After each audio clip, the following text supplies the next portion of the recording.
Hello and welcome to Juicy Scoop. I have one of our return favorites, Daily Mail reporter, Australian tall cutie, Jacques Peterson. Welcome back to Juicy Scoop. How have you been? I'm good. I love the tall cutie every time I come in here. By the way, I've been getting recognized by Juicy Scoopers on the street. Oh my God, that means so much to me. We've made it. Yes, I'm very flattered. They're like, oh my God, I know you from Juicy Scoop. I'm like, yes, you do. Do you want a photo? Oh, I love it. So come up to Jacques anytime you want. All right.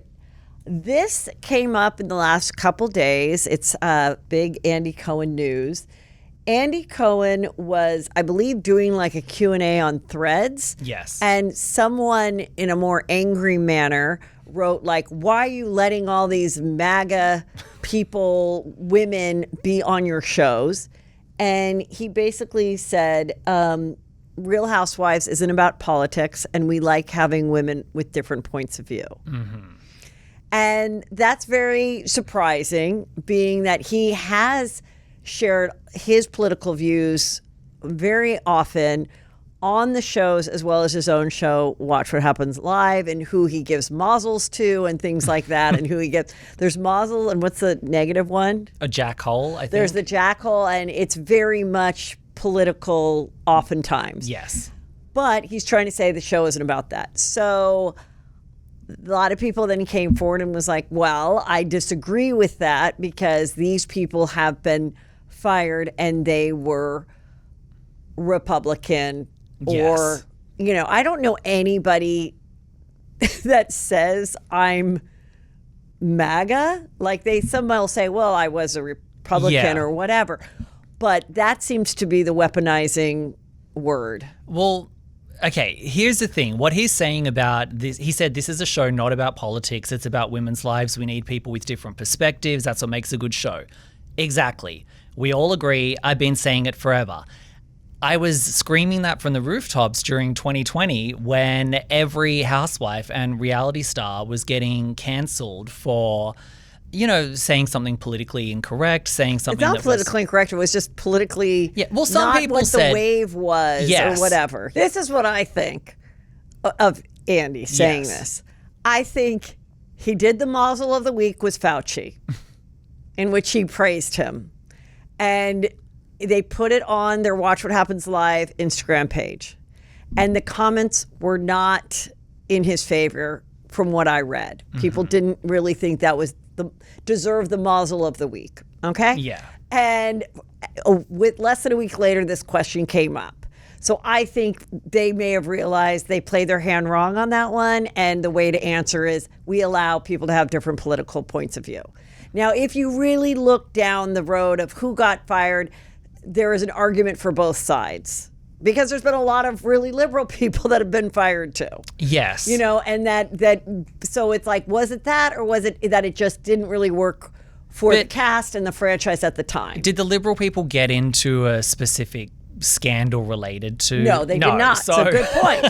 Very, very good point. No, I think it's fair to say that it definitely played a hand in several of the women. Well, Housewives of New York, they rebooted all of Housewives of New York because people were complaining that the cast is too conservative. And then they brought in Ebony K. Williams to educate everyone. And then we had racial education dinners. If you remember that, everyone got assigned a Black history figure. And it wasn't changed the show for sure. And then it got canceled. And it was literally like Ramona was walking through a mine of like bombs, and she just couldn't handle it. And so they got rid of Ramona, and you know, but now in this celebratory time of 20 years later, they're realizing this is what's working. Yeah. And people know that women of a certain age and of a certain economic background might not be up on the way that a 25-year-old is representing themselves and speaking on social media or in their everyday life. And does that mean that they should be burned at the stake and never be seen on TV again? And after they've put them on pause and fired them and sent them off to an island or given them only 1 week of work every 3 years so that they can throw a fit about which room they get, they're realizing, oh, actually, this is what people are more receptive to and they're more excited about and talking about. So now let's step back and say, oh, Housewives was never supposed to be political. Yes. But it fell in the trap that a lot of things did during those volatile years. Oh, hello. Thanks for watching my YouTube. I know you love it. And if you want me to continue to do it, guess what? You better subscribe. Subscribe, share, tell a friend, and keep Juicy Scoop going on YouTube. Thanks. I think they should acknowledge, I think there should be an acknowledgement of like, look, everyone went a little crazy around 2019, 2020, 2021. It was peak woke. It was peak cancel culture. We all overshot the mark. We overreacted. I wish there was an acknowledgement instead of it now just suddenly like, well, we can have people with all kinds of views. There isn't going to be, because that would be saying, you know what, I was wrong. Yeah. And most people don't say I was wrong. Mm-hmm. You know, I mean, this is sort of getting into like it's a touchy subject, but I mean, what's going on with the WNBA? Like, are they going to say, hey, maybe we're wrong about this and maybe it should just be women who were born women that are playing against women in this sports where people are getting paid professionally? But that they don't know what they're going to do now. So it's like, okay, so we're just going to go through this weird thing that's happening with these guys now saying, I'm going to wear a wig and do this, and just to prove to you guys that you need to admit that this isn't a good idea and that you're wrong. And we're just going to watch it play out. Well, and I think that's what's happening in this next phase of things, is like, who's going to admit that they were, in retrospect, who's going to say in retrospect, maybe I didn't behave properly. Maybe I didn't say the right thing. Maybe we reacted in a wrong way. Mm-hmm. Who will, if all the Housewives is about is take accountability. Is Andy Cohen ever going to take accountability? Are the Bravo executives ever going to take accountability and go, yeah, we freaked the fuck out too. Yes. We got sick of the angry DMs and the emails, and we fell to this group of people that were acting like they had signs and pitchforks, but they didn't. They were just at home typing, saying, fire this person, and we did. Mm-hmm. Yeah, and they overreacted. And we had lawyers, and everyone was freaking out, and everyone didn't know what to do. And no, they're just going to act like it just it just didn't happen, and go watch them throw wine in each other's faces. And let us remind us this isn't a political show and this is an escape. Mm-hmm. You know, they probably should, though. I think maybe if they're so sensitive about the politics of the cast members, maybe there should be a blanket rule in your contract that you can't talk about politics at all. Left, right, whatever. Or there should be a blanket rule that you will turn in your voting records you can't to them. vote. I mean, like, how far is it going to get? Like, are they literally going to go, we need to know if you've ever given to, we need to know what charities you've given to. They all better be LGBTQIA and pets. Yeah. They better not be anything else that could be anything but animals and that. And then we also need to know who you voted for, who your parents voted for. Yes. What countries your grandparents came from and how they got into here. And like, I mean, how far is it going to go? Yeah. Like, it's just, I mean, I understand you say something nasty on a tweet that is living on your page and you didn't think to delete it before you met with the Bravo people, then you're maybe that fucking stupid. But also having really stupid housewives is also entertaining. I mean, that's why they're good television, because they're are narcissistic, stupid. Yes. And personalities. I just want to add in that it goes both ways. Like, yes, 2020, it was one way. It was if you said anything that was, you know, politically incorrect, whatever. Now I kind of feel like more of the right are turning into Karens and canceling people on the other side. So it goes both ways. Totally it's agree. Annoying from both sides. I think, you know, I don't care if I'm watching a Trump supporter or an AOC supporter or whatever. If they're good on the TV and they have a storyline that works for the show, I'm more than happy. But also, like, hating someone and thinking they're annoying and being bugged by them is what makes good reality TV. Yeah. If they were all sweet and lovely, you wouldn't watch either. Well, they tried to do it with RHONY Reboot, and let's scale it back and have Jenna Lyons, and look how that worked. It was not good. So... And now all of the Ramona and everyone now have their own show on E, because E was like, oh, well, we think they're good TV. We'll put them all together. Yeah. So there you go. Yeah. So, you know, I guess, with Vicki and then Emily, I guess, somebody figured it out. They found out that she went to a party and wrote a check. Well, with Emily, and she's kind of like, well, whatever. I don't feel that way now, so leave me the fuck alone. Yeah, but people do change. People change their politics. Maybe she did. I mean, I know plenty of people that supported one candidate a few years ago, and now it's 2026, and they're like, oh, I don't really like how things are going. Now I've changed. People change. I just remember there was a time it was like, don't talk about politics or religion at the dinner table. Mm-hmm. And you went into a voting booth and the curtain, this is old days, curtain would cover because you weren't supposed to know. Yeah. And it's like when people say, I don't want, go in person because I don't want to do a mail-in ballot. I'm like, I can see someone not wanting to do a mail-in ballot because maybe some freaking fan is going to steal your mail and open it up and take a photo of it and say, you are...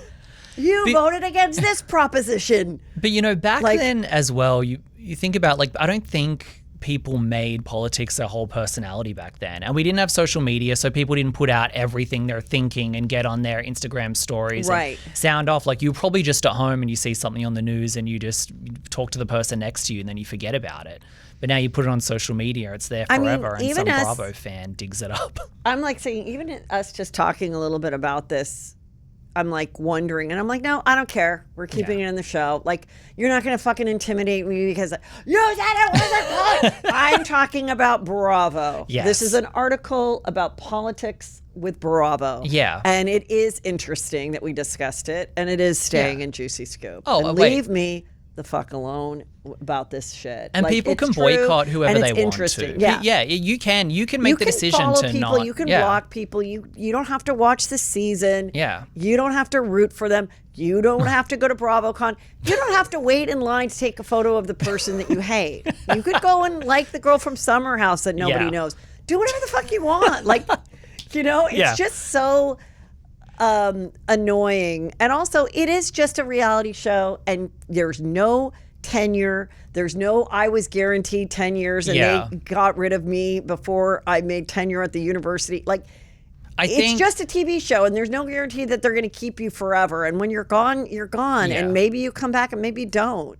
But it made you famous, so use that fame to the best of your ability, I always think when people funnel their anger into getting angry at a reality star, it's direct that at, public officials and politicians. I don't, that energy could be better used in a more productive way than Vicki Gunvalson.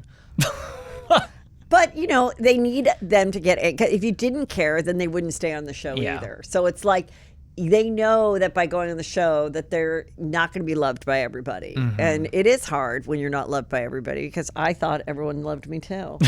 Ultimate Girls Trip is really fun. There is a... Oh, you like it? I kind of like it. You don't like it. Tell me why you don't like it. I mean, I think it's like a clips show, basically. Yes. It's a clips show. And I think it is very much geared towards the diehard Bravo fan that is listening to 20 Housewives podcasts a week, that is going to the Dorit Kemsley Unburdened book signing at Barnes & Noble and waiting an hour for a photo. And their biggest trip of the year is BravoCon. So I think it's cute for the fans, the diehard fans. But otherwise, it's a clips show. Well, one of the clips I saw did turn me on, okay? And it's coming up in the next episode. Okay. And they're waiting at the Sand and Surf in Laguna, which I've stayed at many times. And they're getting ready to go on the bus to head back to LA, where they're going to go to Kyle's white party. And and I'm in that one. I went to that party. And they're like, where's Kyle? Oh, I don't know. She was here a second ago. And she's in a bush and crying. And Vicki comes over and she's like, what's wrong? And you think this is great. This is two housewives that have been on for the longest time coming together.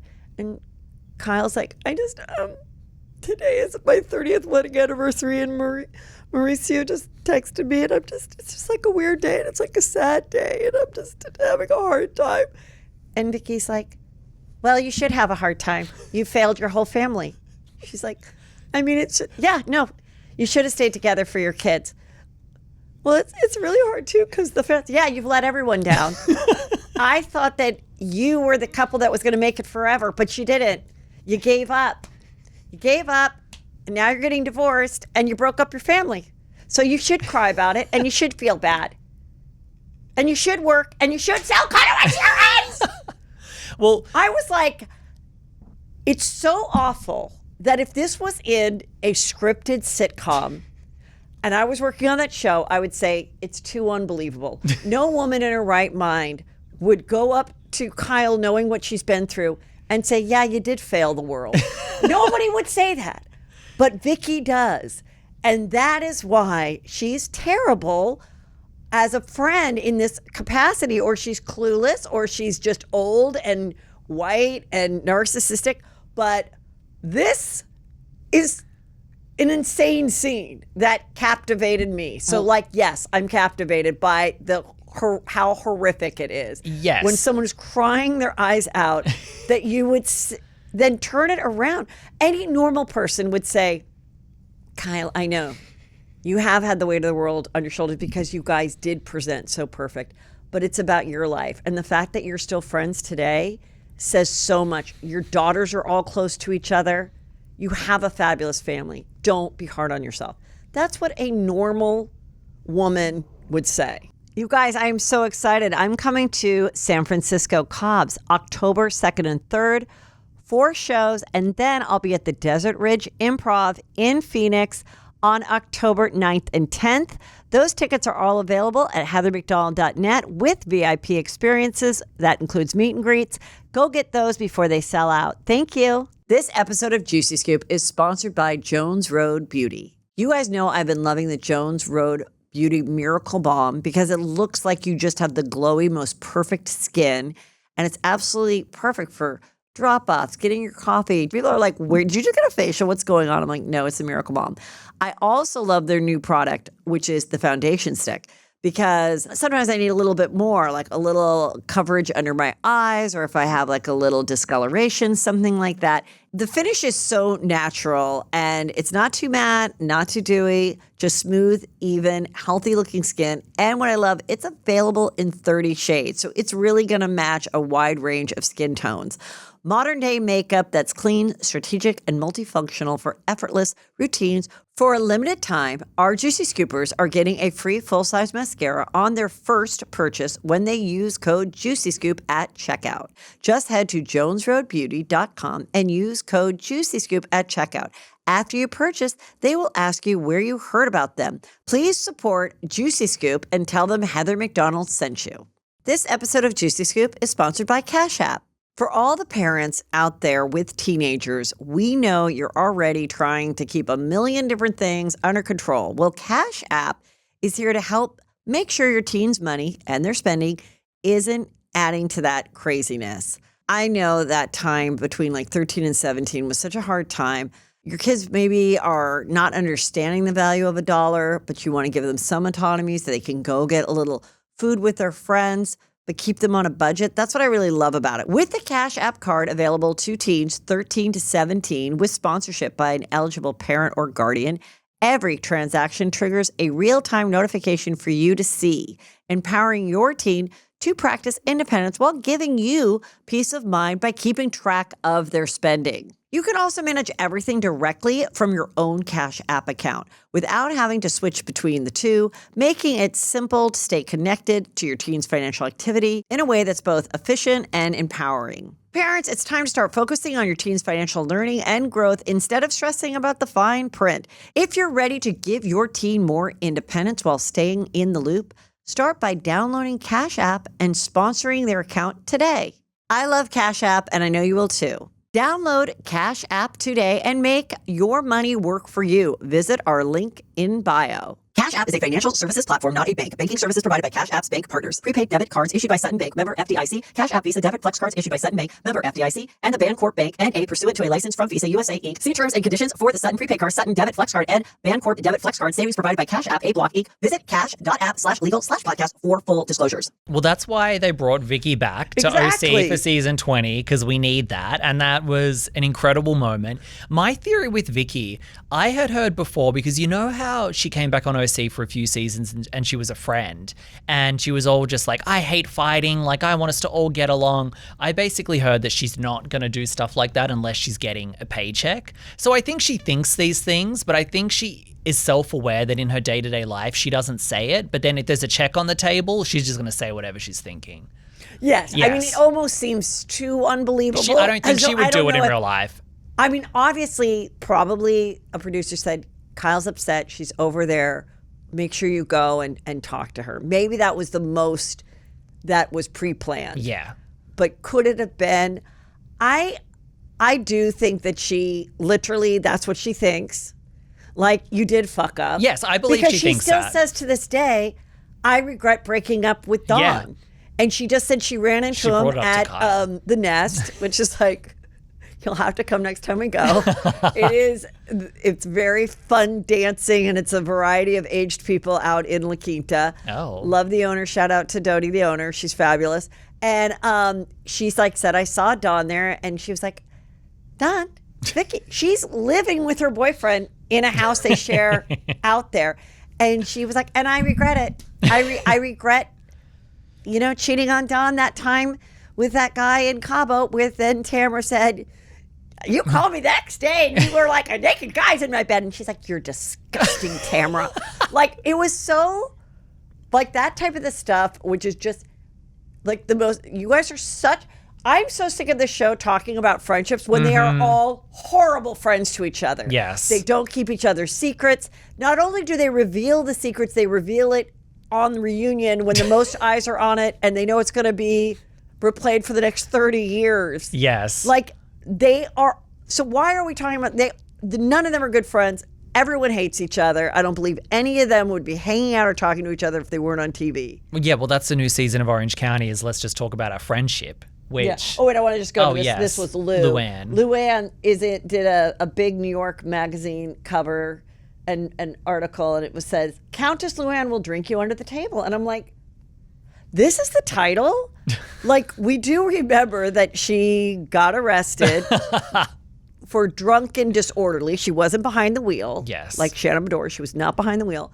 She was confused at what room she was in. And she drank too much. And from there, she did go to rehab.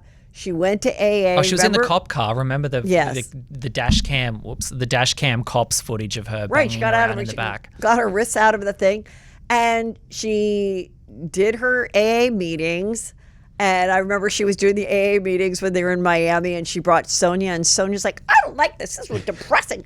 And she's like, she likes to go up there and like tell her story. I'm like, yeah, she's working on her act for the cabaret.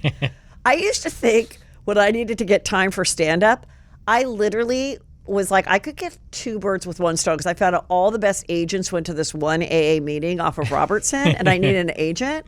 And I was like, what if I just started like going to AA meetings, saying I'm a struggling stand-up that is an alcoholic, and then maybe an agent would discover me, but I'd also could get stage time. Yes, I mean, that's brilliant. That could be a TV show. So Have you sold that? I just give the stories out, just do this stupid show. But anyway, and she also in this, she's smoking. She's doing two things that are not great for someone to do when they're 20 or when they're 62. So, well, it was funny that after her whole, drunken arrest scandal was on the show, she was sort of like had to like masquerade as she was sober, and she was, going. It's like we all knew that she wasn't. Everyone knew that she wasn't. Everyone knew that she didn't think she had a problem, and then she just waited it out. Now she's on the cover of New York Magazine boasting about how she can drink anybody under the table. I mean, I just talked about Brad Pitt going back to drinking after being sober for 7 years. And yes, before it was seen that she was partaking in champagne or a white wine, I was hanging out with her and she was having champagne and white wine or rosé or whatever. But she never seemed drunk to me. And I don't ever I didn't really think she, out of the spectrum of drunk housewives, she was not one. She just had a bad night. Right. I mean, she fell in the bush, but that was more like she didn't see the step. She was partying. Yeah, but I never really saw when, we saw Dorinda slur and get really mean. We've seen Shannon Bedore get really drunk. Mm-hmm. We've seen Tamara get very drunk. Yeah. I feel like Vicki seems to be able to maintain her alcohol. Lisa Vanderpump could always maintain it. Even Kyle kind of surprised me that she went sober, because I definitely feel like she maintained, at least on camera when she would drink. Yeah. She seemed to be okay. So like with her, I was kind of like, I really think she had a bad night and had to go that route. And I think that she has a lifestyle that lends itself to having a couple drinks. She's never missed a show. No. You know? So it's like I feel when she does her cabaret show, she gives a good show. I'm sick of sober housewives and I'm sick of sober people in general because I did not, and my dad was an alcoholic and sober and everything, so I heard about all the AA constantly. AA people like to preach a lot. Were you around when he was still suffering with alcoholism? A little bit, but he got sober when I was young, and then, you know, a lot of preaching, and he would be the sober companion for people, so I've heard it all. And I didn't drink that much in Australia. And then when I moved here, there is alcohol everywhere. It's crazy. Like, it's not normal in Australia to just go out for brunch and people trying to like shove mimosas down your, you know, neck. And I started drinking more when I got here, and I love it. And everyone's going sober now. And I'm like, it's so boring. No, I love it. Love a cocktail at any time of the day. Well, you know what? It's to each his own. Yeah. It's fun. And if people want to not drink or they want to go a healthy route or a gummy route or... I don't want to hear it though. It's sort of become like the new like vegetarianism. You know how people would get annoyed at vegetarians going, oh my God, why are you eating meat? Like that's so bad for the environment. Yeah. It's so bad for the animals. And now everyone's like, oh, I don't drink. It's like, well, I only see the sober stuff like on TikTok and stuff. Yeah. And I'm like, how does this bitch know I need to curtail it? But my own friends don't. They still drink the way we've all drank. Yeah. You know, but it is a bummer when you were like ready to have a fun weekend and someone's like, no. But also that is the GLP-1s too. Yeah, that true. It makes you less, you don't want to have that second drink or even that first. And so it's like a win-win except for the people that invited you out. There's a lot of housewives getting sober. Like Gina on OC. I love her and I've always been a huge Gina and Emily defender. But, you know, if they were going to split them up and they had to get rid of one, I would get rid of Gina just solely because she's sober. Well, it's not even just sober. It's like ordering hot water. Yeah. They don't even order hot water with a lemon. Like, really? Hot water is what you're starting with at 4 o'clock on a Saturday? Like a hot water? Like, no. And I'm like, I mean... You got to get shit-faced. Like, I mean, OC, how many fun moments have we seen with even back when the Trace Amigas were getting along well and they were dancing on bars and doing shots, and Emily drinks and gets mean and calls people out, like... Yeah, but then that does live in infamy for you. So it is more fun for us at home. But I could see why if I had a bad season or I got really drunk or I mean, sometimes I just like... You know, you look back at like a video from the night and you like hear your voice and you're like, oh, that sounds different. Like that's so, and I can't imagine that like being on TV. I probably would be that person that barely drank on camera. Gina's never looked better. She looks absolutely stunning. She's so successful. Yeah. She's got the marriage together. The career's thriving. If she leaves Housewives, she will be a successful realtor. So it's clearly working for her. But for me as a viewer, I liked the hair extensions and the drinking. And the personal issues. I mean, what do you want to say about this show? The OC, there's nothing to say. It's just a lot of talking about friendships. And, okay, here's what I think they need to do. Because I like most of the cast. They're just missing kind of an active, like they're just missing something juicy. Okay. It's like they're almost there. Shannon, it's time for Shannon to go. If you got to get rid of one of the Trace Amigas, it's got to be Shannon. I want Alexis Bellino back. I thought she was so good that season. I was so upset when they did not bring her back, clearly because of Shannon, because, you know, Shannon just happened to have the best season of her entire Housewives career that year. I want Alexis back. And yeah, maybe another new person, because the Carmela girl's good. You know, I like Vicki. I like everybody else. I do like Emily and Gina. I'm just saying, if you had to get rid of one, it would be Gina just because she doesn't drink. Yeah, so Alexis and someone new, and then we'll be good. So keep Emily. Yeah, I love Emily. Here was my article. Oh, yes, your feud. Maybe Shannon you can Bedore join. reveals why she stopped speaking to Heather McDonald and recalls their recent interaction before mockumentary. We already talked about this. Okay, but... She's still bitter about it. She's still bringing it up. She's still claiming she doesn't fall on purpose, whatever. That's fine. It was all a joke. Like, it was all a joke because... You know, yes, but that's the way she is. And I've been imitating Housewives forever. So she's just one that I can do. But are you going to do more? Because I texted you after I saw that and I said, Heather, you need to make this like a running bit. You need to be filming yourself going shopping, doing pratfalls at, Marshall's. So are we going to see more of it? Because I want it. Maybe, yeah. Because, falling is funny. So that's why she does it. It was very funny. And like I said, I hope it is an act. I really do. Yeah. I would rather it be an act than like something else. But who cares? I just feel like it's... Well, she's saying it's a balance issue or something now, but it's like on now on The Valley, everyone is saying it's postpartum for every bad thing they did. Well, I had postpartum rage. I had baby brain. Everything is now blamed on that. So you were clearly falling on purpose for a bit. Well, at least Reality Blur picked really really cute photos of both of us. Oh, and sorry, did you see on pretty. Yeah. She's beautiful. On Girls Trip when Vicki was getting tangled up in the wig. It's like they're always doing a bit. Oh, I can't get my wig off. It's like, girl, like you can get the wig off. It's fine.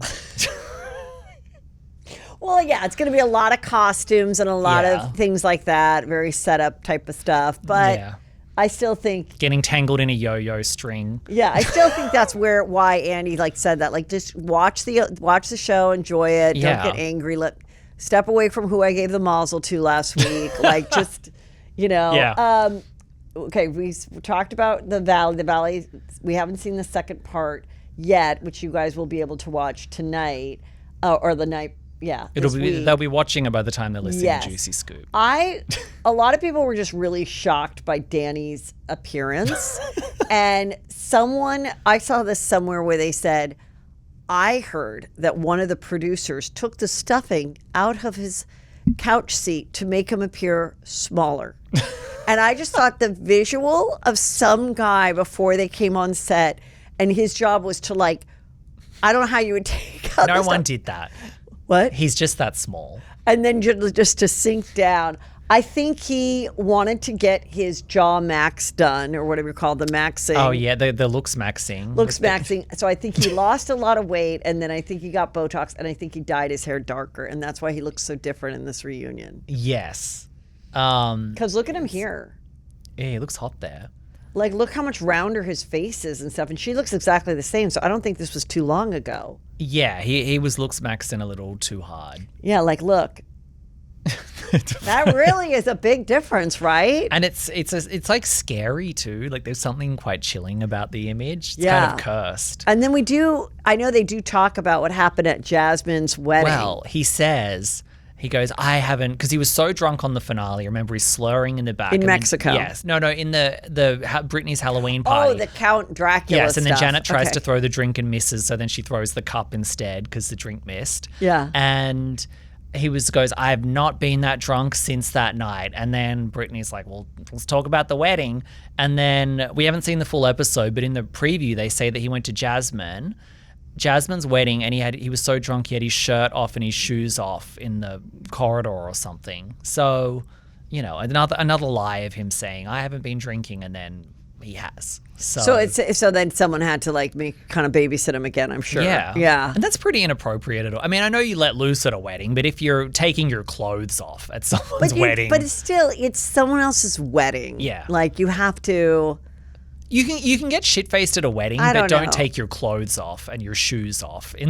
That's taking it a little too far. I'm just remembering some weddings right now that you've got a little wild at. Not wild, just too wanting to make toasts and stuff when I'm not in the wedding party. Too emotional. I have a wedding coming up, and I'm going to be so well behaved. I am not making any toasts. So wait, are you kind of like the girl that then they're like, don't invite Heather to your wedding? Because at Janelle's wedding, she made the most uncomfortable toast, and we were all it was awful. Is that you? Who's Janelle? I'm just making someone up, but I'm just like, did you do that? No, I think people are really entertained by it, and it's all from a good heart, and I don't make it about me. It is really this is just, I have to talk. I have to say something. Because that's what it's giving. No, and then there'll just be times I'll just be like, I don't know, just walking to like Trader Joe's and it'll haunt me. Like it'll be like a visual of like, why did you to make a toast when you were like 3 shards in? Just don't. Have you seen that clip of the little girl? Well, she's not that little. She's probably like 11 or 12, and it's on a flight, and the flight has stopped, and her mum lets her get up on the speakerphone, and she sings an entire theme song from Moana, the whole song off key.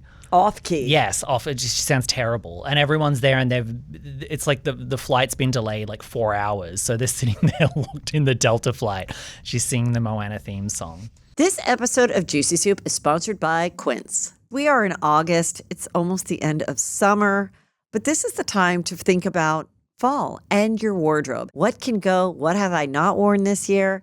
And that's where Quince comes in, because you know I love Quince because it's high quality items.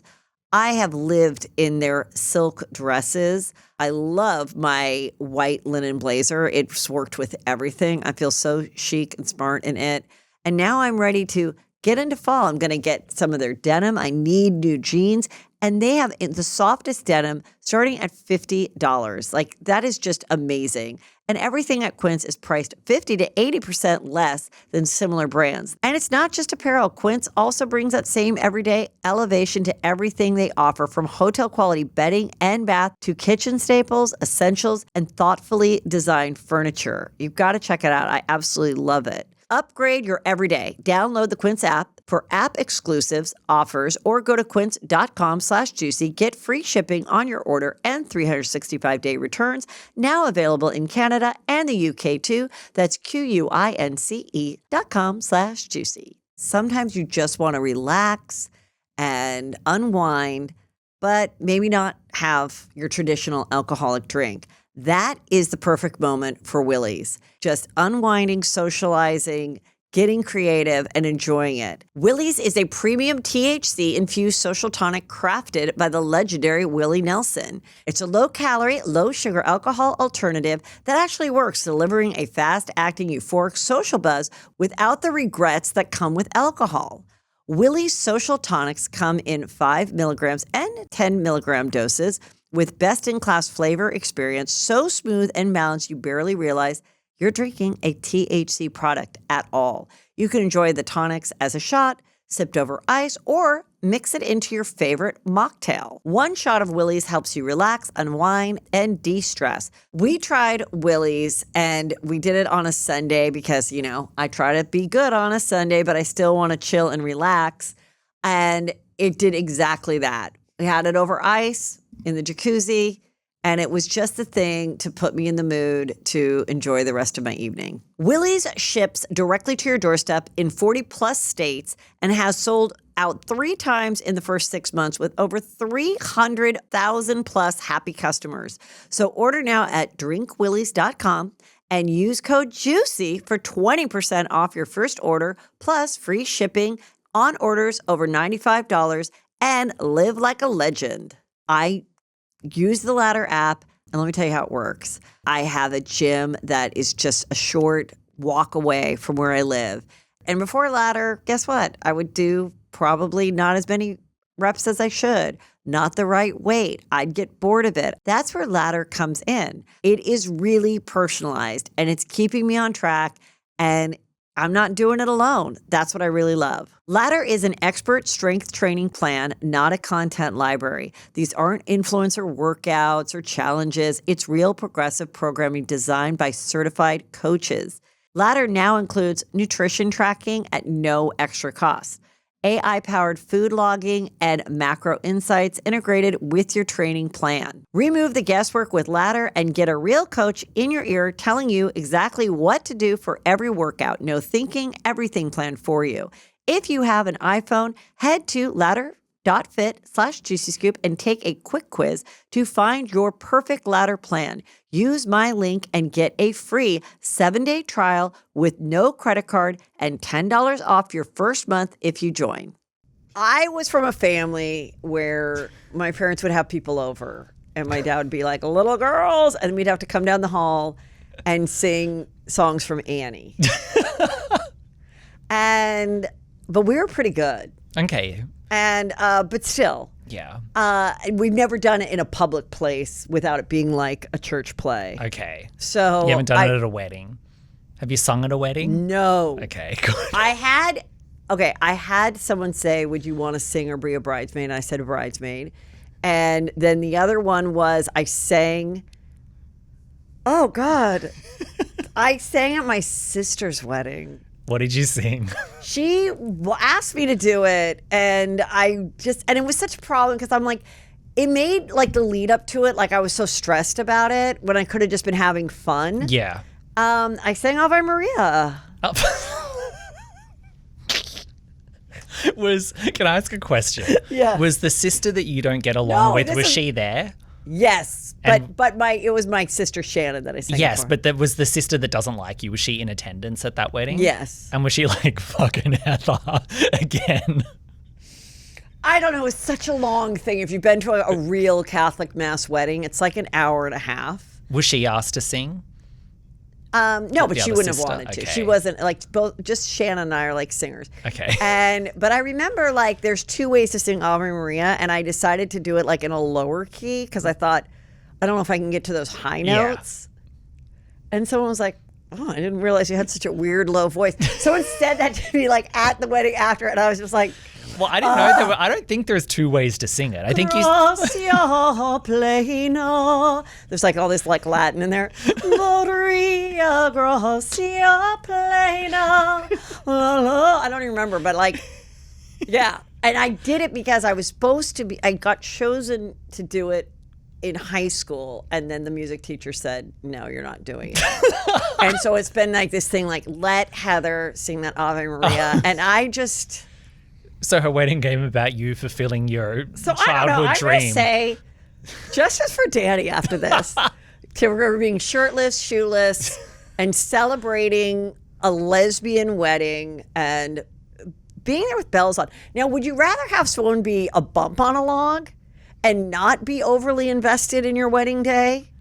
Or would you rather have them take off their clothes, jump in the pool, make a toast when they weren't set to make a toast, and sing and do the splits? I'd rather than be a wet blanket and stay out of my way. It's my day. You're not taking agree. over. Okay, I agree. You change your mind again. I know. I do really love weddings. Okay, so I finally watched the end of Stassi. Oh my God. And I want to get your opinion of what do you think of the show and where it's going. House of Stassi. I think it's without a doubt the worst reality show I've ever seen. I hate it so much. I hate everything about it. I hate the fourth wall breaking. It is so obnoxious. It's not done in a clever way. It's just like every 2 seconds, it's like someone nudging you in the rib, like, get it? It's fake. It's a reality show. It's very annoying. The cast is really, really bad. It's not a good cast. I used to love Stassi. I was a longtime Stassi fan, and I used to think like I could be friends with Stassi. Like I could be in her friend group. Like now I wouldn't want to be friends with her, and she has no friends, as you see on the show. Like I dislike her. I dislike the show. It's horrible.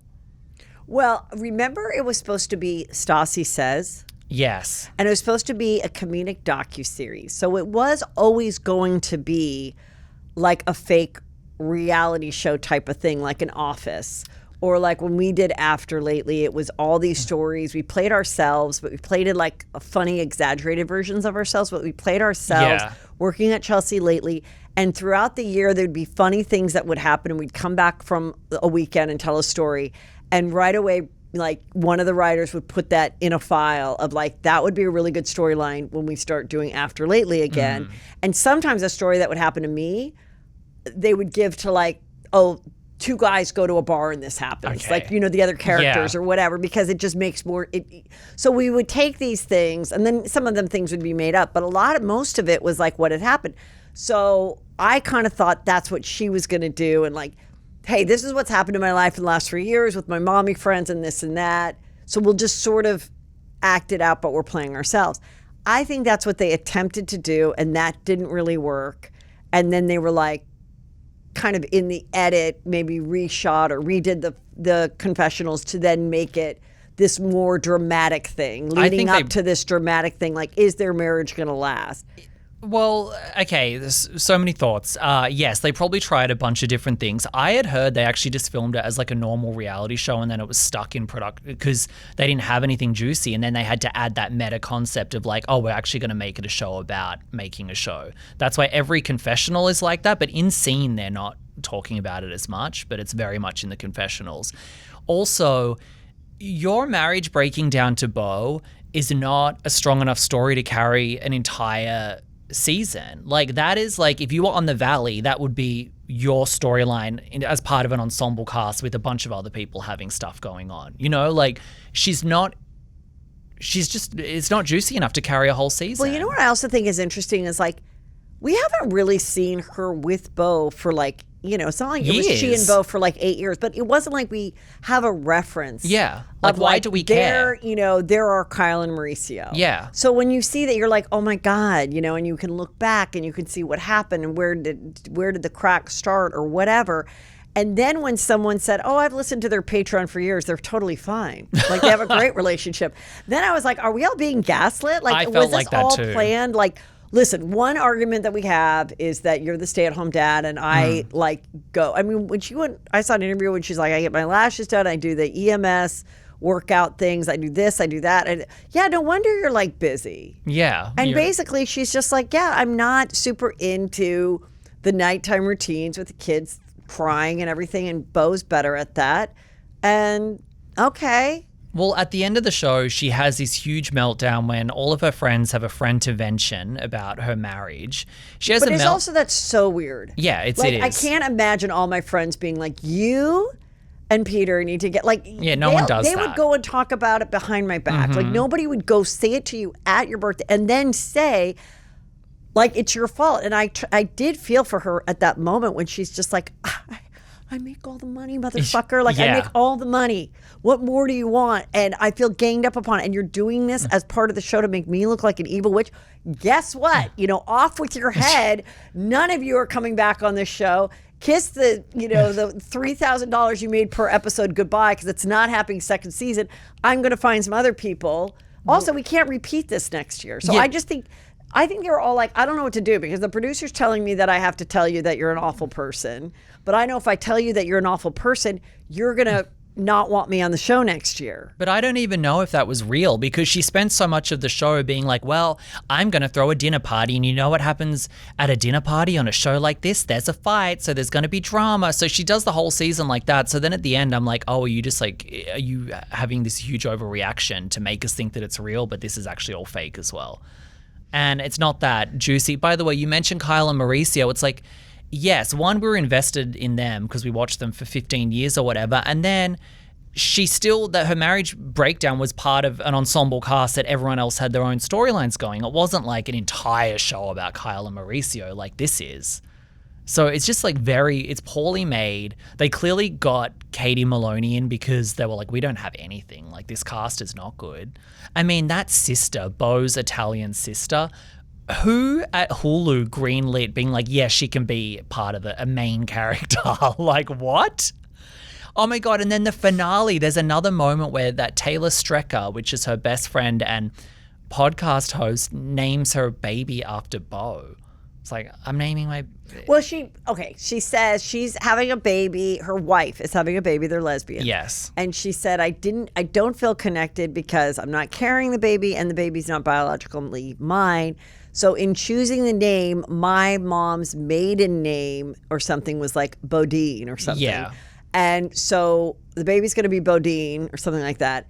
But the nickname is going to be Beau. And she does look over and say to him, and so then he's like, oh my God. And then later on she goes, I hope he doesn't think that we named the child after him. We didn't. We just really like the name Bodine, and it's just coincidentally Beau would be a cuter nickname, and it happens to also be Stassi's husband's name. This made no sense, because then if you're not naming it after him, then why are you announcing it in front of him, and then everyone's crying and you're like, and then you're going in your confessional saying, actually, I didn't name it after him?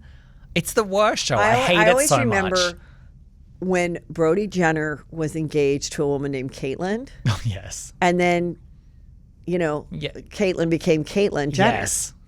And I remember I said to Caitlyn, did you think about that when you... Wait, you said that to Caitlyn Jenner or to I said it to Caitlyn Yeah. Jenner. And she said, no, never thought of it. And then they ended up, I think they got married and divorced, or it wasn't a real marriage, but now he's with somebody else and they're expecting their second child and they're married and her name is not Caitlyn. But I do think sometimes when you're like choosing names and things like that, you almost want to avoid a name that's too close to someone in your life because you're like, I don't want you to think I copied your kid's name. Yeah. Or like I wouldn't, maybe I don't get along with my brother, so like I don't want my brother's name as something like it was a little bit, but it makes for kind of an, again, we're talking about it. So it's like there are certain things. I think we're talking about it in a bad way. I don't think we're talking about it in a positive way. I was just so curious, and I don't know if I was curious because I personally know some of these people, and I'm curious how these shows get greenlit and what they do with them and how they do it in a different way.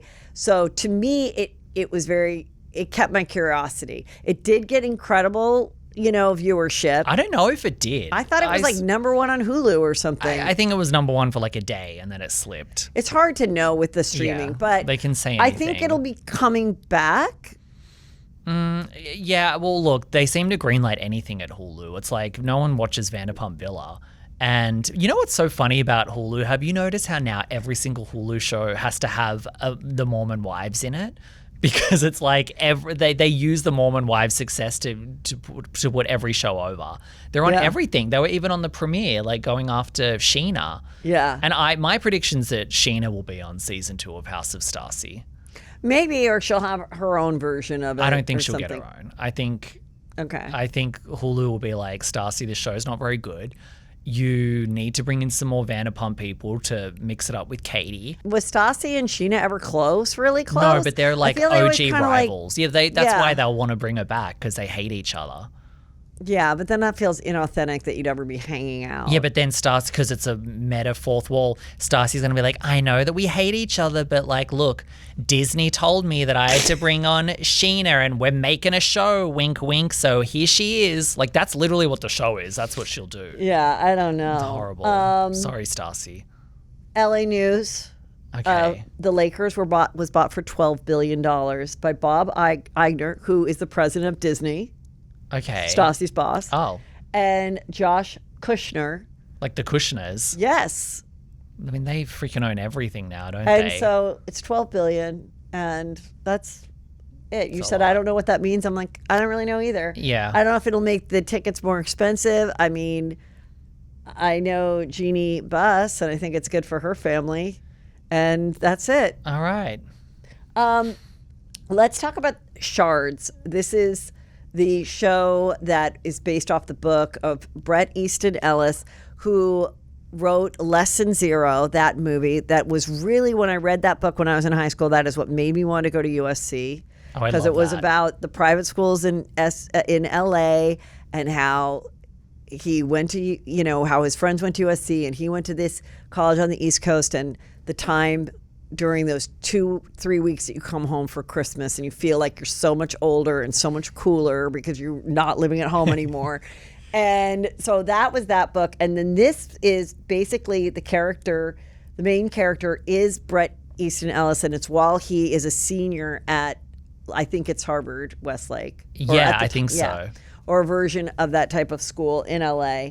And what's amazing is that Kaia Gerber, who is Cindy Crawford's daughter, she is on it. And she and her mom look so much alike, it's insane. It's crazy. It's literally insane. Like, I had a friend whose daughter looked just like her.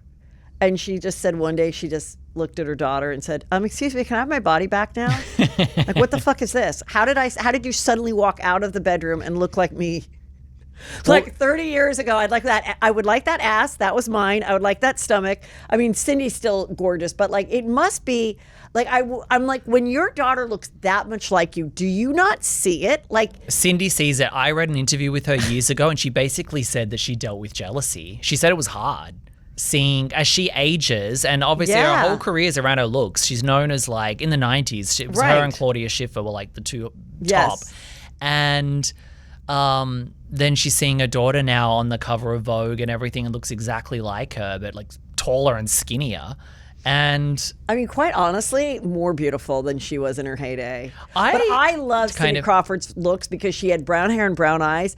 And at the time, that was like seen as like ethnic. Like literally everybody was blonde and blue-eyed, Christy Brinkley and stuff. So she was like the first one that like my brunette friend and I wanted to act like we like looked like her, and we did our hair and, you know, loved that look. I think the difference in their looks is that I think Kaia is skinnier and has like a more high fashion. And I think that Cindy had a bit more of a glamorous, like almost like a bit of a brunette Anna Nicole. Yeah. Like when she did the Diet Coke ads and everything. And didn't she do like a few like sexy movies in Pepsi, the I think. 90s? Oh, Pepsi, yeah. Yeah, she did. They tried to make her a movie star, and it was really, really bad. And so Okay. she tried once, and then she was like, I'm out. Okay. Then she had this thing where she's like, I met a French skin doctor that realized that the inside of a melon is what can make your skin last forever. So then she made a shit ton of money on this like melon serum. Oh, okay.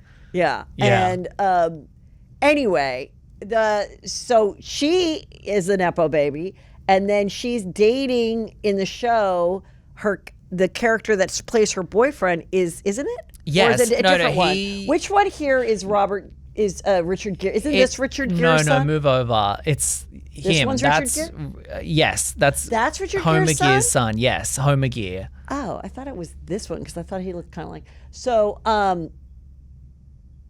anyway, yeah. So they're both on the show together, and she did say, "I've only ever been a nepo baby, and I've only ever benefited in my career from it.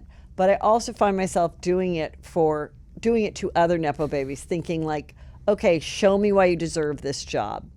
So I really like that honesty. And I saw an interview with the Foster girls, the Foster girls, Okay. the daughters of David Foster. yes, who yes. also have the Nobody Wants This show Yeah. and the big clothing empire.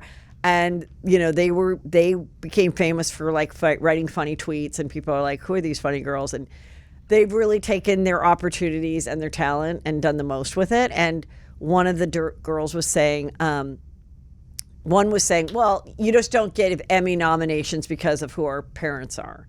And the other one said, yes, but we're here because we were in rooms with CEOs, writers, actors.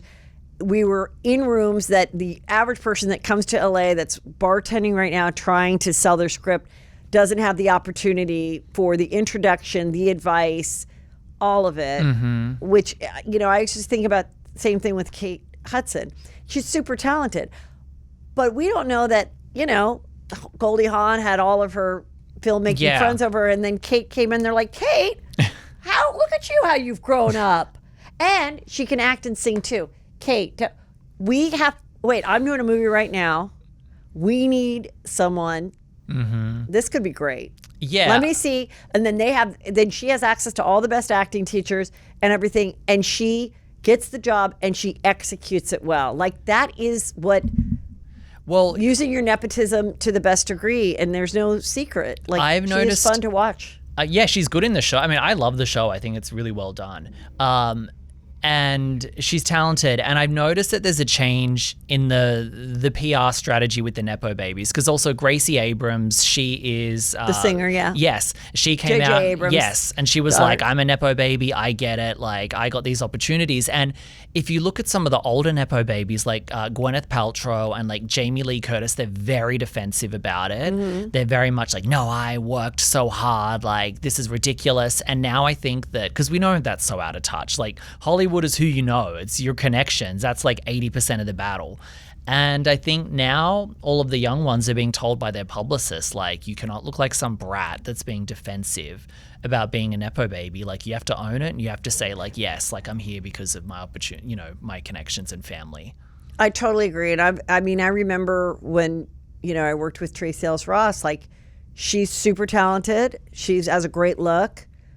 But I remember, like, how she told me, she just did all these characters she had a camera in her kitchen. She did all these characters and she made it a tape and she gave it to her agents, which she got through her mom. Yes. And said, like, I want to do comedy and characters now. And they're like, oh, there's a sketch show going on right over here that you can do. Yeah. And that same sketch show, Lyricist Lounge, I couldn't even get an audition for. The only reason I got that is because the white girl they hired for it sucked, and all the writers that worked with me on Kenan was like, we know a white girl that'd be good for this. That's how I got that audition. Like, because I'd written on another show, but like, and I still feel I had an advantage because I grew up here. So I didn't have to figure out how to get to places. I had a car. I had, like, there's levels of all of it. And you have to be grateful for everything. And I don't think it's a flex to say, who cares how you got there? Yeah. If you have the opportunity, don't waste it. If you have the privilege, use it. You just have to be good. For it, you have to be good. And then along the way, help some other people to shine, you know? But if you're a nepo baby getting an opportunity and you're not good, like I think Gracie Abrams sucks. She seems like a nice girl, but I think the music's horrible. And so it's kind of frustrating watching her. But then when you see other nepo babies that are thriving and killing it, you're like, all right, good. And can you imagine how much the producers must have been wetting their pants to cast Cindy Crawford's daughter and Richard Gere's son together and have them do scenes and everything? Because Richard Gere and Cindy Crawford were married in like the 90s. So I mean, I don't know. Were they married or did they just date? They were together. I think they were married. Okay, they were like briefly together for a while. Well, they were definitely together. It was like a high-profile 90s hot romance. Yes, and so you wanted to ask me about now the year of this is he's a senior in 1981. Yes. Now I was not a senior in 1981. I would have been 10. Okay. So, but I had older siblings who were in high school at that time. And I did live in the Valley, just outside, which is LA proper. And you came of age throughout the 80s. And I came of the age of the 80s and all of that. So, like, definitely the convertible Mercedes was a sign that, like, your family made it. And, there's this one scene. So they were at this fancy school, and Kaia Gerber's character is the student body president, which is believable. And what was not believable is when she goes, I talked to the principal today, and he wants me to throw a party for this new student because he was like in a mental institution before. And I mean, you know what I'm going to say? You might have not caught it. So she's in what is supposed to be the principal's office, which is a big fancy office because it's a rich school. It's Harvard Westlake. And he comes around, he's like, I want you. And she's like this. There is no way in a billion years that a kid who was student body president in 2026 or 86 or 76 would ever be sitting like this with their leg up and their knee socks. And I'm like, who thought of that?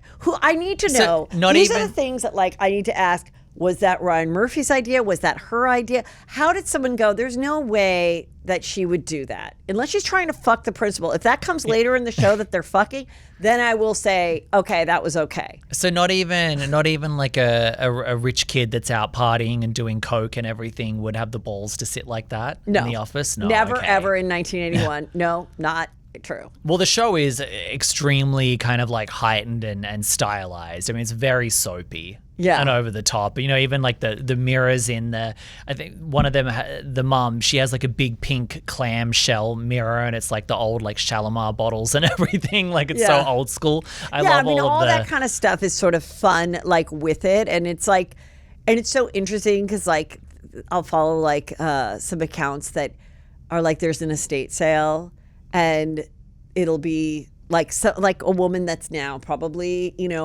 78 or 80, that was like that mom in the 80s that had that was the chicest woman, around. Like that was friends with Kris Jenner, you know, like back in the day. And like, this is what they still have all these items. And like now everybody wants these items and they want their house to look, from that era. So I think that's all really fun. The show looks beautiful, and it's filmed in LA. You know what's crazy? They almost didn't film it in LA, and Ryan Murphy had to like put his foot down and be like, the whole show is about that. But it's nice to see LA in a positive light, because I just feel like there's so much now. You turn on the news and they're like, there's crackheads everywhere, and it's it's like Mad Max, and it's cool to see something that shows LA very like glamorous and like fun.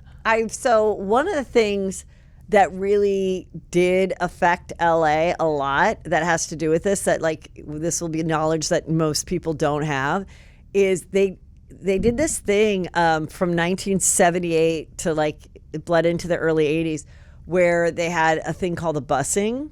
Okay. And there was some like there was a lawsuit within the city, and they said, okay, we're going to take kids, like your high school could be like down the street from you, and they're like, you're going to get on a bus and you're going to go to South Central and you're going to go to school there. And we're going to take kids from South Central and we're going to bring them to Woodland Hills. Okay. And there's nothing you can do about it. That's it. To like mix up the different socioeconomic groups. Okay. But you're putting people on a bus for 2 hours when you're paying for taxes for your school down the street. Yeah. And it set the private school world in the San Fernando Valley on fire. Oh, okay. I mean, these schools that were suffering to get people were like 500 people trying to get 90 spots. Yeah. And so that that is what broke up LA public schools and made it such an economy of where everyone goes, you got to go to private. You got to go private. Because after that, even when it stopped, they never gained those people that left. Oh, okay. They'd already gone to the Catholic schools or the private schools, and then their younger siblings, and then they never sent their kids to public school. And like that is something that is very interesting. So at that time, it was like, that's when it started. So it's like they were the only, like those kids were the ones going to private school. But a lot of kids would be, it wasn't a bad thing to be at the public school. Yeah. And then it was like, oh, you peasant, like you better be in. And so I thought that was kind of interesting and kind of seeing like his perspective of the rich and how they talk about different schools and things like that. That's what like really interested. Do you feel like growing up in LA in the 80s was like the best time to grow up? Because I feel like everyone as they get older, they always think that whatever their coming of age time was like the best, but like, do you look back? Do you think that was the best era? Do you compare it to your kids now? No, I don't think it was the best. I think it was fucking scary. Okay. Because there was hitchhiking, so people would hitchhike and get killed. Oh, yeah. So I do like that it's like he kind of took all that crime and created a story. Oh, because they had like Manson murder stuff in there and everything. And people were kidnapped, people were killed. You had a harder time finding those people because there was no like tracking their phones or Megan's Law or anything like that. And then there was, and people would say, oh, they're just a runaway, so you wouldn't know. And I mean, I'm thinking about this. And I think it was like, and people didn't know like how dangerous, drugs could be. Like the way they're like smoking, like doing coke and stuff all the time. Yeah. Like that seemed to be like glamorous and fun. And kids don't do that now. No, people didn't ride bikes with helmets. People like kids like died. Like I'm thinking like I knew like several families where like a bad car accident would happen or something, and it was like. But it's like Zoomers now, Gen Z, don't have sex, don't do drugs, don't really, part. I mean, remember Brandi Glanville came out recently and she's like, I wish my kid would do some coke or something. He's so boring. She's obviously joking, but like there is a thing. And even Ryan Murphy, who's doing the Shards, he said that he didn't make the show that sexual compared to like a Euphoria because Gen Z now are like, they don't like to see sex on TV. They freak out. They're like, why is there a sex scene in this? Well, like it's weird to see like a cut, like how old they act. Yeah. But that was that's the way people acted. Like there were like serious couples that were like in high school, like where you're like, you're going to get married. Where like they're like wearing shoulder pads and like I remember like one time I went over to this guy asked me out and he picked me up and we went to this other person's house and the girl had made the whole meal. And then like when I was like when I went to college, this girl had her own apartment. Like we were in the dorms and she had her own apartment and she had just like made a fabulous meal for like her 26-year-old boyfriend. I'm like, what is going on? Like you're 18. Like, I don't know. It was just, like people just acted like older. They looked older. Like, haven't you seen when people say, why does everyone look like 35 when they're like, this is what high school looked like? Everyone like looked old and dressed older and acted older. And bullying was really acceptable. And some people would say, oh, maybe that's why we are the way we are, whatever. And why we're nicer to our kids because like it was so awful. Yeah. But I mean, but also like, yes, there was no social media to like haunt you forever. True, yeah. Just your own vision of waking up and going, oh God, you know. Well, speaking of looking older, by the way, one last thing. Kaia Gerber does not look like a high school senior in this show. She looks like 28. How old is she in real life? 24, I think, or 23. Well, again, Or like 22? it is I don't know, kind of she's- interesting when you see someone that's like that, like even, you know, and they have wrinkles in their forehead because And She she has wears wrinkles in her heavy forehead. makeup. She wears very heavy makeup in it. I'm just looking up her Yeah. exact age. Yeah, she does not pull off being a high school student. Yeah. But whatever, my internet's not working here. But, you know, Do I you love remember the when show. she dated Pete Davidson? Did she? Was she one of the many?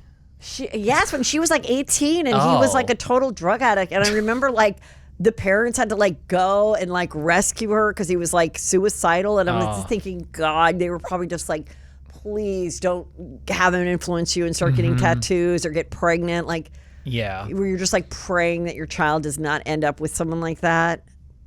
I thought he was hot, though. I liked him when he was tattooed and on drugs, so I get it. Well, now would've he's a dated him. single dad. I know. He's not with the woman and he's getting the tattoos removed. I know. And It's a shame. is he particularly funny or talented? I don't know. I don't think that many. I think I said to you once, I said, Heather, I'm like, you and Meg Stalter are like the only people I think are funny. So You're obsessed with Honey Boo Boo's sister Pumpkin joining OnlyFans. And you literally kept saying, we have to talk about this. We have to talk about Pumpkin. I'm like, I'm obsessed with the whole Honey Boo Boo. I still watch the Mama June show. Like, because you remember. I never watched it.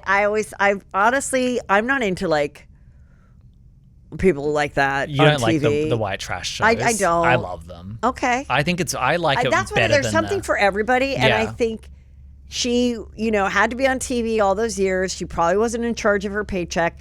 If some weird guys like her and will pay for her content and she can stay at home. Well, who she's cares? been on television now for like, I don't know, 10, 15 years, and they don't have that much money. And she said that she's making more money doing OnlyFans now than she did from her like entire reality TV career for over a decade. She made 6 figures in 2 weeks. And just for people that don't know the backstory, she was married to this guy, Josh. She's 26 now. They have 4 kids together. And then she also became the legal guardian of Honey Boo Boo. Because remember Mama June was on drugs? Because Mama June got a crack problem. I mean, the fact that you're like talking about this as if, I just can't get into it. I just cannot get into this. And you like just kept pushing it. I'm like, we're putting it towards the end of the show. Because then you were also like, you have to watch Double Lives of Suburban Wives. Did you watch it? You know what? One of the reasons I stopped watching TLC is I don't know where to watch it on my streaming service. Oh, so I you don't didn't watch understand. it? And I feel like you're mad, like a teacher. So I went on TikTok and I said, give me some clips of it. So I saw clips of it. Again, they're so far from the attractiveness of Mormon wives. Yes. Like when that's you're what a makes it Mormon funny, wife though. and you've just eaten apples and like, like those girls are so like pretty to watch. They and are. these women, no Well, offense, look. they're fine. They're fine. They're older, but like it's weird that they're like doing the same like Well, dances. they have. Okay, so this show, just for people It's that like don't know, truly like a Temu. What do they call it? Temu. It's the Temu version of Mormon wives. yeah, so it copies the title. This is Double Lives of Suburban Wives. They have their own mum talk called MILF House. Okay, MILF House. Okay. Yes, they do OnlyFans. All right. And they're all Christian. So there's a lot of like Christian And it's in stuff. St. Louis. Yeah, but it's in like Wait, a isn't there smaller. a scripted show with Justin Bateman about people who live in St. Louis who are swingers? Oh, one of them's a swinger, I think, because her name's Erica Swings. Oh, So that's her yes, TikTok name? yeah, that's her like OnlyFans name. I mean, I started so when I was on TikTok, I started to see some of them and they're like coming to LA and, they're so excited and they're so, not your typical No. looking influencer type of people. So there's something kind of fun that I'm like, they have like nothing to lose, Yeah. and they're so excited just to be famous. I mean, they're like having sex with their husband or whatever while their kids are at school, and they're like, yeah, we'll do a TLC show on top of it. Like the whole thing is like, and they're like, well, we're doing that so that we can get rid of this stigma, and they know that mommy likes to do it, and certain things go in her, and they still come out, and they need to understand that. Like literally, one of them said that, and I was just like. I just don't think I'm going to be watching this show. I'm sorry, Jacques. I'm sorry. Can I just give you a little brief on one of them? One of them, her dad is a Christian pastor at the church, and she's been doing OnlyFans, but she wears a wig and glasses, right? So people in the community don't recognize her. But she's got cameras following her. Like it's so stupid. Like how dumb do you think we are? But the dad thinks she's just doing a show about moms in Missouri. Until this week. And then they pray over. And then she's in the confessional saying to the producers, she's just like, I don't know how I'm going to tell my dad. He's going to be devastated that I'm on OnlyFans. We'll see. We'll see. I mean, we know they make $2 off of this thing. Well, the main girl the main girl that put it together, I looked her up. She barely had any followers. Like, I don't think she's big. A lot of them don't have many followers. No, but she makes out like, well, I have this double life of I'm on OnlyFans, and I'm like, I think she just because. For people that don't know, to make money on OnlyFans, you already have to have like a big Instagram or a TikTok or whatever to like get the subscribers over. She didn't have any of that. So I think she's literally just some random woman in Missouri that opened OnlyFans and then went to TLC and said, hey, I want to do a show about mums doing OnlyFans. And then they just copied Mormon Wives, and here we are. I think you picked the hottest couple, by the way. I did. Yeah, you did. I couldn't put any of the other ones. I was like, I got to pick like the cutest girl for the screen because. Well, they do it together. Oh, one other thing I want to add: when you watch the show, it's all of their husbands that get them to do OnlyFans originally. They're all just normal mums, and the husbands are the ones that are like, hey, you should post an ass pic. So this one, I can't remember how this one girl on TikTok, and she goes, so I live in St. Louis, and 2 of my teachers are on OnlyFans, which are now, they are on this show. But they're feuding. So these 2 women were teachers, and they decided, screw teaching, let's do this. And the husband lost the job. And so it's like all the husbands are like, what do we care? Yeah. But I always just think there's the level of the OnlyFans. Like there's, wearing sexy stuff and maybe showing like your nipples. And then there's like doing it all. Yeah. And so it's like, I'm always like, well, can we just have like a level of it? Like I'm a level 2 OnlyFans person, but she's a level 4. Well, like I need to know. Like, are you having sex with other men in your bedroom while your kids are in school? These 2 are. They're both on OnlyFans, so they do it together. But and Pumpkin does it with her boyfriend. Pumpkin's a level 10. She said on a podcast that she said she wanted to send bodily fluids in the mail, but OnlyFans doesn't let you, so she can't. It's against the guidelines. I mean, sometimes people are like, are we currently like in hell? And I'm like, possibly. Well, So back in the 80s. you didn't have OnlyFans. No, you had to go and like be picked up by a pimp who then made you do porn in a hot house in the valley with no air conditioning. Yes. So in my day, and then you'd end up dead at 25. Yeah, definitely. You'd end up dead. You'd have you hated it. You were not a happy hooker. You didn't want to be there, and you had to do it anyway. And then if you made it through that, you too then had to become a realtor. Everyone has to become a realtor, a podcaster, or OnlyFans, or all 3.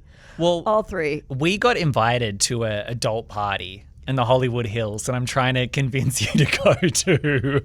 It's a big lavish mansion with porn stars in the hills, and we invited Brandy and Julie and Janet from the Valley. And then you sent me this thing though, and I have to like fill out a registration form. You're not registered yet. Can't I just? Well, they have to approve you. It's a very exclusive porn party.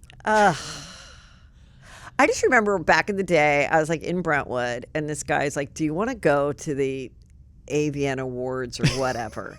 And I was like, again, like very curious. Yeah. And I'm like, yeah, I think I would. I think I'd like to see what this is about. And so I ended up going to some of those things. Oh, Yeah. so you've been before. Well, I just remember I wore like a normal outfit. Like I wasn't being true to say I had like a little black dress on, but it wasn't like super skimpy. And I wasn't famous at all. I was like just starting out, like trying to whatever, do stand up or something. And I saw like the ugly fans, with like the big, their big cameras, all excited to be the host. And I remember this one guy goes, can I take a picture of you? And I was like, yeah. Like I remember I was just like, oh my God, I can't believe that they like think that I'm like one of the porn stars. And I was like totally posing for these photos. Like absolutely. Like I always wanted to be famous, no matter if it was porn or when I was on Studs. Well, you're complaining about having to fill out an RSVP, whereas when you used to go to the Playboy Mansion, didn't you have to have recent Polaroids, and then if your friend wasn't hot enough, she would get turned away? And now you're upset of filling out in 1 Once minute. I got into the first one, then they invited me to the next one, which was fine. And that the next one, they would take a photo to make sure that you're still hot to be invited to the next one. But if I wanted to bring someone, I had to mail in a photo of them. And yeah. So you're right. It was they just want to make sure that you like still were like the look and the hot or whatever. Yeah. Well, I do think that it's a little more equitable now, like the industry. Like I think there's all different. I mean, Pumpkin's making millions. So no, I think it's great that it's not just a certain type, and that it's not just one person making like those porn stars back in the day. Once they were like reality stars. Once you get paid that once amount, that's it. Yeah. We can make this video 8 billion times and people can buy it and we're going to get the money and you're not going to get $1. Yeah. And then some of those old porn stars started to then do their own movies, start their own production company, all that. Oh, that was the move, wasn't it? And then, with OnlyFans, what's so good is that it really is, but then it's like, well, is there an element of like your husband forcing you to do it? Would, if she had the choice of her husband making 6 figures or a few $100,000 a year at his job as like a commercial real estate broker, and she didn't have to drop the kids off from school and then be like, hey guys, like, don't you think that she would have rather had that? Totally. But no one's the saying economy, like they love the work. But the economy is a mess. It's I know, I get it. It's one of those things where you're like, look, I would rather not be, sitting on a cucumber on OnlyFans for a bunch of, weirdos from anywhere. But if this is going to make me, $500,000 a year versus, whatever else, being a realtor and not knowing if I'm going to get a sale. It's just like those kind of things where it's like, as a mother, whatever, how like a mom will be like, you little shit. Like I've done everything for you. I had to work double shifts as a nurse and this and that. Like, is there going to be a moment like, you little shit, you think I wanted to be on OnlyFans talking to weird guys? You think I enjoyed the fact that I made you write some of them back for me? No. But your dad didn't have a job and I needed to pay for soccer. Like, what is it? Ugh. I mean, whatever you can do to But I get do ahead. feel like kids today are just like, what's the big deal? Because it's like, It's become so whose mom normalized. isn't on OnlyFans? But it's also like, whose mom's not on? You're on Patreon. Like, we're all doing something. We've got our Facebook monetized. Yeah. It's just like we're all just selling ourselves to I get once ahead. told this guy, because he asked me what I did, and who's just like he's just like a rich older guy, like, and I go, when you hear about like OnlyFans people and everything, and you're like, I do that well, except it's just me talking. So I'm like there. Pretty much, yeah. And then he was like, oh, wow, well, I'm impressed then. 'Cause like all you ever hear about is Pumpkin making, this much money. And I'm like, yeah, but there's still other people that do make money in this thing and that don't have to have sex on camera. Right, or show Yeah. a nip or whatever. But also if you are, like, who cares? You're such a delight. What's going on? Where can people find more of you in their life besides walking the streets and then walking up to you and asking for a photo, Yes. which you will always comply to? Of course. Follow me on Instagram at unpopularjp. I have a Patreon. I do like a hour, 90-minute podcast every week. That's on Patreon. You can find it there. And thanks for having me back. Yes. Thank you. Bye. Oh, everybody. Oh, wait. Hold on. Let me just do this ending. And you guys, I told you I have several shows now available, live shows in San Francisco and Phoenix coming up, and you can get those at heathermcdonald.net. Thank you.